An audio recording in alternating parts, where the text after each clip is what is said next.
अगर आपको suspense thriller फिल्में पसंद हैं तो ये सुनो।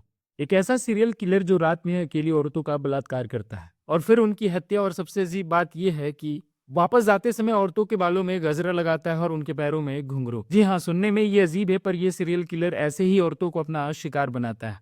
मजे की बात यह है कि ये सीरियल किलर पिछले 30 सालों से ऐसे ही औरतों को अपना शिकार बनाते आ रहा है, पर अभी तक वो किसी की पकड़ में नहीं आ पाया है। जी हाँ, हम बात कर रहे हैं हाल ही में एक ओटीटी प्लेटफॉर्म पर रिलीज हुई फिल्म चिकाटिलो की। चिकाटिलो एक तेलुगु फिल्म है जो हिंदी भाषा में भी रिलीज हुई है।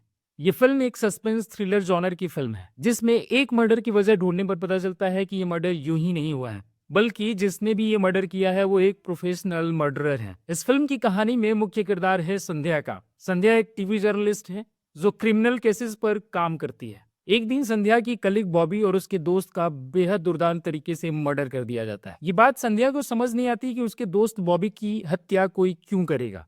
हद तो तब होती है जब संध्या को ये बात पता चलता है कि बॉबी की हत्या के पहले उसके साथ बलात्कार भी किया गया था। क्योंकि संध्या का क्रिमिनल केसेस पर काम करने का एक्सपीरियंस रहा है, इसलिए वो पुलिस के साथ साथ इस केस पर भी काम करने लगती है। जब वो इस केस के गहराई में पहुंचती है तो उसे पता चलता है कि ये कोई नया केस नहीं है, बल्कि आज से करीब 25 या 30 साल पहले इस राज्य के अलग अलग हिस्सों में भी ठीक इसी तरह से मर्डर हुए थे, जिसमें ढेर सारी औरतों के साथ बलात्कार कर ठीक इसी तरह से उनकी हत्या कर दी गई थी। हालांकि उन पीड़िताओं में से कुछ ऐसी भी थी जो बच गई थी। संध्या के सूझबूझ के कारण पुलिस आखिर सीरियल किलर तक पहुंच ही जाती है, लेकिन जब उस सीरियल किलर की सच्चाई सबके सामने आती है तो सबको चौंका कर रख देती है। अब क्या है उस सीरियल किलर की सच्चाई और क्यों वो इस तरह से करता है औरतों की हत्या, ये जानने के लिए आपको पूरी फिल्म देखनी पड़ेगी। इस फिल्म की कहानी में दम तो है।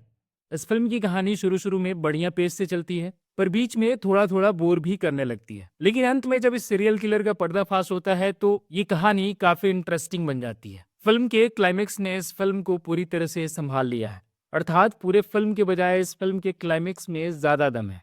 फिल्म के एक्टर्स की बात करें तो इस फिल्म में लीड भूमिका में दिखाई दी हैं शोभिता धूलीपाला। शोभिता धूलीपाला फिल्म में संध्या के किरदार में दिखाई दी हैं, जिन्होंने एक डिटेक्टिव ना होते हुए भी डिटेक्टिव की भूमिका निभाई है। ओवरऑल फिल्म की बात करें तो ये फिल्म देखने लायक है और एक एवरेज सस्पेंस थ्रिलर फिल्म से थोड़ी अच्छी है। फिल्म के निर्देशन की बात करें तो इसका निर्देशन किया गया है शरण कॉपी शेट्टी के द्वारा। आप इस फिल्म को प्राइम वीडियो ओटीटी प्लेटफॉर्म पर देख सकते हैं। बाकी अगर आपने ये फिल्म पहले ही देख ली है तो आपको कैसी लगी कमेंट कर हमें जरूर बताएं, और अगर अभी तक आपने ये फिल्म नहीं देखी है तो बेहिचक आप देख सकते हैं। ये फिल्म आपको निराश नहीं करेगी। तब तक हम मिलते हैं अगले रिव्यू में। Thank you so much.